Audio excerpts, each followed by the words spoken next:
Xin chào tất cả các bạn. Như chúng ta đã biết thì sỏi túi mật là một cái bệnh lý khá phổ biến. Tuy nhiên, chúng ta chưa có nhiều hiểu biết về nó. Một số thì quá chủ quan, một số còn lại là quá lo lắng về cái bệnh lý này. Vậy hôm nay chúng ta sẽ cùng nhau tìm hiểu và chia sẻ một chút về nó.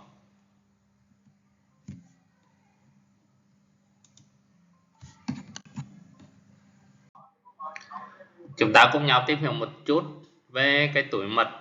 Cái túi mật, cái màu xanh lá cây ấy, là một cái cơ quan nhỏ hình quả lê nằm ở dưới gan và nó lưu trữ mật, một cái loại chất lỏng được tạo ra trong gan và giúp cơ thể tiêu hóa thức ăn. Và khi bạn ăn một bữa ăn có cái chất béo trong đó thì cái túi mật nó sẽ đổ mật vào một cái ống gọi là ống mật, và cái ống mật mang mật vào ruột non để giúp chúng ta cái tiêu hóa thức ăn. Vậy thì sỏi túi mật là gì? Sỏi túi mật là một khối hình rắn giống như đá ấy, hình thành ở phía bên trong của túi mật. Và sỏi túi mật có thể nhỏ như những đốm nhỏ hoặc lớn như chính cái túi mật. Tuy nhiên đại đa số trường hợp thì sỏi túi mật nhỏ hơn 2,5 cm và nó được phân thành một trong hai loại, đó là sỏi cholesterol và sỏi sắc tố mật. Thì sỏi cholesterol chiếm tới 80% các trường hợp sỏi túi mật và sỏi sắc tố mật chiếm khoảng 20% còn lại. Cái việc định hướng loại sỏi túi mật nào rất quan trọng, bởi vì chỉ có cái sỏi cholesterol thì mới có khả năng đáp ứng với các cái phương pháp điều trị làm tan cái sỏi túi mật như là thuốc axit mật. Quan sát ở trên hình thì chúng ta có thể thấy ở đây là những cái hình ảnh sỏi mật, sỏi túi mật lấy từ 6 bệnh nhân khác nhau. Trong đó các cái hình A, B, C, D là sỏi cholesterol và hình E là sỏi sắc tố nâu, ở hình F là sỏi sắc tố đen. Thì người ta phân loại cái sỏi cholesterol hay sỏi sắc tố thì dựa vào cái thành phần chính tạo nên cái sỏi túi mật. Một cái câu hỏi là rất nhiều người thắc mắc, đó là ai dễ bị sỏi túi mật. Thì theo các cái nghiên cứu thì chưa biết chắc chắn lý do tại sao sỏi túi mật hình thành. Tuy nhiên thì nhiều người có mật với nồng độ cholesterol hoặc là canxi cao bất thường thì dễ phát triển sỏi túi mật hơn. Có một số cái yếu tố làm tăng nguy cơ phát triển sỏi túi mật như là giới tính, thì sỏi mật phổ biến ở phụ nữ hơn là nam giới. Thứ hai là tuổi, nguy cơ sỏi mật tăng theo tuổi. Tình trạng sỏi túi mật thì cực kỳ hiếm ở trẻ em và ngày càng trở nên thường xuyên hơn theo tuổi, và đặc biệt là sau 40 tuổi thì tần suất sỏi túi mật nhiều hơn. Tiếp theo là tiền sử gia đình và di truyền, thì sỏi mật phổ biến hơn ở một số gia đình. Có cái thành viên trong gia đình bị sỏi túi mật thì chứng tỏ rằng là có mối liên quan đến di truyền và tiền sử gia đình là yếu tố nguy cơ của sỏi túi mật. Và một số yếu tố khác có thể làm tăng nguy cơ phát triển sỏi túi mật, giống như là thai kỳ hoặc là có sử dụng các thuốc chữa estrogen, mà cụ thể là thuốc tránh thai, béo phì, thường xuyên nhịn ăn, giảm cân nhanh chóng, thiếu hoạt động thể chất, đái tháo đường, hoặc là một số bệnh như xơ gan và bệnh hồng cầu, hình liêm. Chúng ta cần lưu ý rằng những người béo phì thì cũng dễ bị sỏi túi mật, nhưng mà béo phì mà giảm cân quá nhanh thì cũng rất dễ bị sỏi túi mật. Bởi vậy là một số nghiên cứu nó ủng hộ ở những người giảm cân thì nên uống thêm cái axit mật, là cái thuốc mà nó làm tan cái sỏi túi mật nếu có. Vậy thì cái sỏi túi mật có cái biểu hiện và cái triệu chứng nào? Thì thực tế là phần lớn những người sỏi túi mật là không có triệu chứng, có nghĩa là không đau, không sốt, không có vàng da gì, gọi là sỏi túi mật thầm lặng. Thì thường là những người này đi khám được phát hiện sỏi túi mật tình cờ khi mà chụp CT hoặc là siêu âm ổ bụng với một lý do nào khác mà không phải là do đau do sỏi túi mật.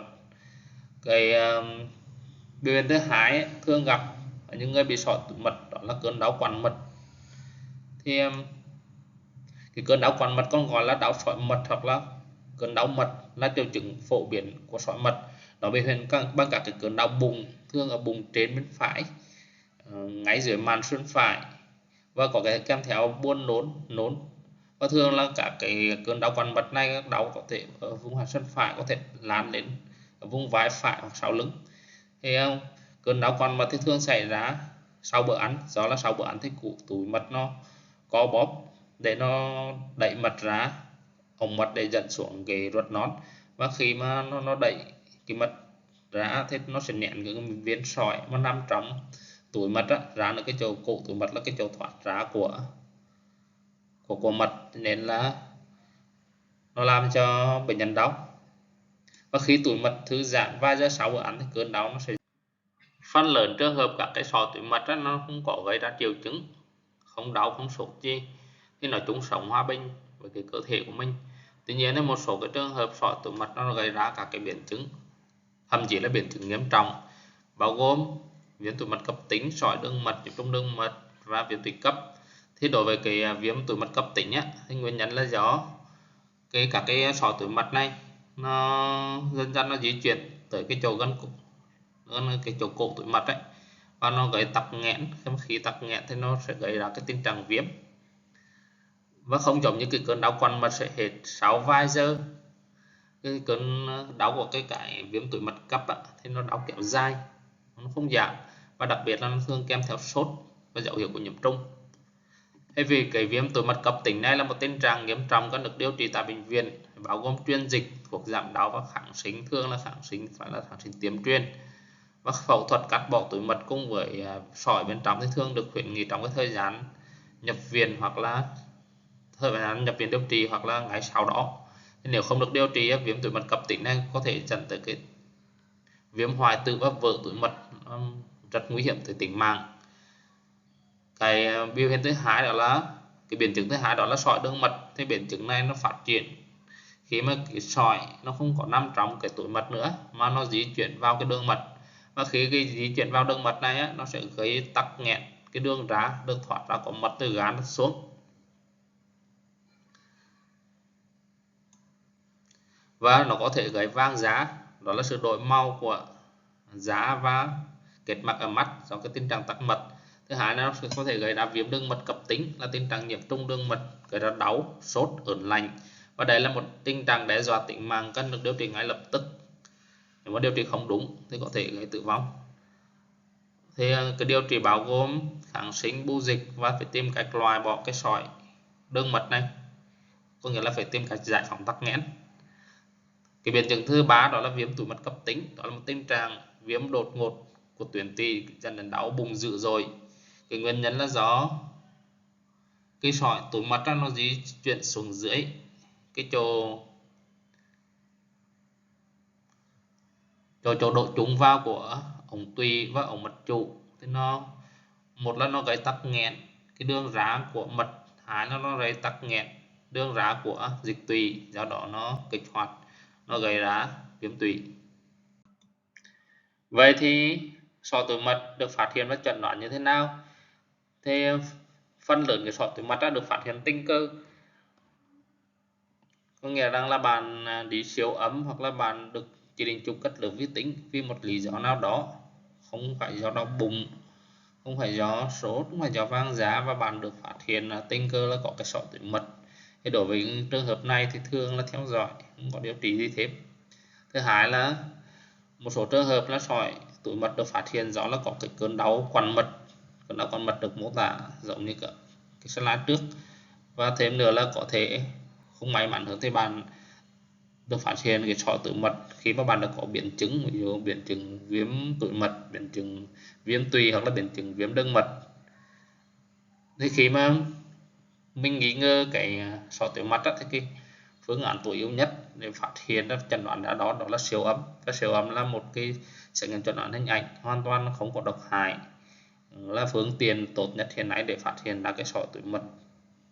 Tuy nhiên ngoài cái siêu âm thì ngoài siêu âm còn có một số phương tiện khác, như là cắt lớp vi tính ở bụng hoặc là cộng hưởng tư ở bụng.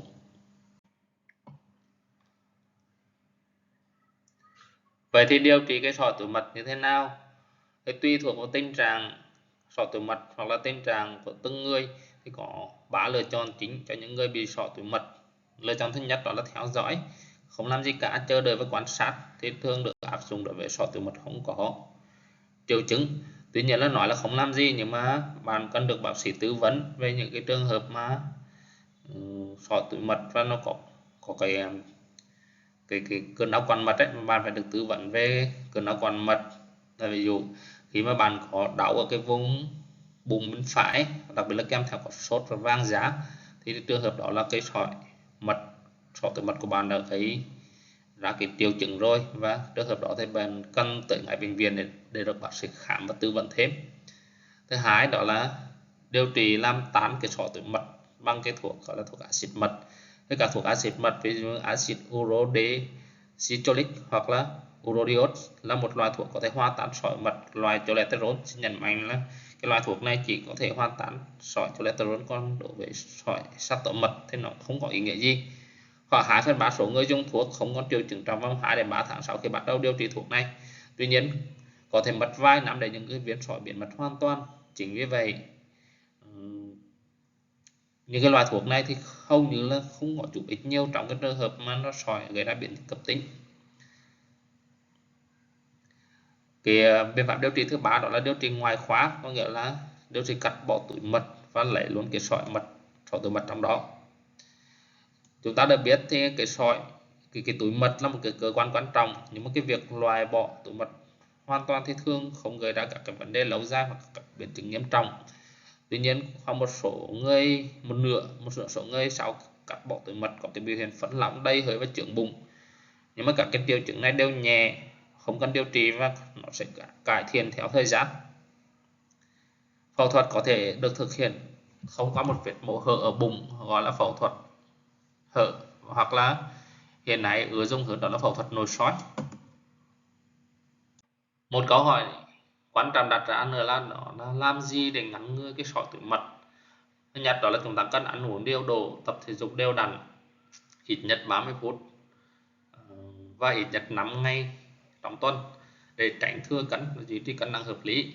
Thứ hai đó là một số người bị béo phì và giảm cân, và chính cái giảm cân nhanh nó lại là một yếu tố nguy cơ để làm dễ cho bạn có cái sỏi túi mật. Bởi vậy một số nghiên cứu họ khuyến khích dùng cái thuốc axit mật, được khuyến dùng để ngăn ngừa cái sỏi túi mật phát triển khi bạn giảm cân nhanh. Và thêm nữa là bạn cần được khám sức khỏe định kỳ, có thể là siêu âm bụng, mặc dù là bạn không có đau đớn gì thì cái việc siêu âm này có thể phát hiện tình cờ cái sỏi túi mật của bạn, và bạn sẽ được bác sĩ tư vấn và theo dõi. Khi mà cái sỏi túi mật nó có triệu chứng hoặc có biến chứng thì bạn cần được can thiệp điều trị ngay. Xin cảm ơn tất cả các bạn đã chú ý lắng nghe.